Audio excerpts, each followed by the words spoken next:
क्यों 90% गांव वाले उस कमरे के पास जाने से डरते थे? ये सवाल हर किसी के मन में था। गांव के बुजुर्गों का कहना था कि उस कमरे में कुछ ऐसा था जो किसी को भी अंदर जाने से रोकता था। लोग कहते थे कि वहां कुछ अजीब और डरावनी घटनाएं होती थीं, जिनका कोई तर्क नहीं था। एक साधारण सा घर, प्यारी सी परिवार जो हमेशा खुश रहता था। इस परिवार में माता पिता और उनका छोटा बेटा सूरज था। सूरज बहुत ही चंचल और जिज्ञासु बच्चा था, जिसे हर चीज के बारे में जानने की उत्सुकता थी। लेकिन एक कमरा हमेशा बंद रहता था। उस कमरे के बारे में कोई कुछ नहीं जानता था। सूरज ने कई बार अपने माता पिता से पूछा, लेकिन उन्होंने हमेशा उसे टाल दिया। ये रहस्य सूरज के मन में गहराई से बैठ गया था। रात का अंधेरा, अचानक एक आवाज, आओ आओ। सूरज को यह आवाज बार बार सुनाई देती थी।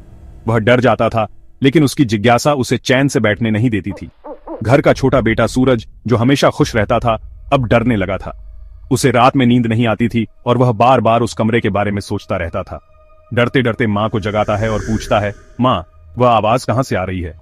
उसकी माँ उसे समझाने की कोशिश करती है कि यह सब उसकी कल्पना है, लेकिन सूरज को यकीन नहीं होता। माँ, वह आवाज कहां से आ रही है? सूरज की माँ उसे दिलासा देती है, लेकिन सूरज के मन में सवाल और भी बढ़ जाते हैं। वह जानना चाहता है कि उस कमरे में आखिर क्या है। फिर एक रात दरवाजा खुला। कमरे में काले धब्बे, पुराने खून के निशान। सूरज को लगा जैसे कोई उसके कंधे पर हाथ रख रहा है।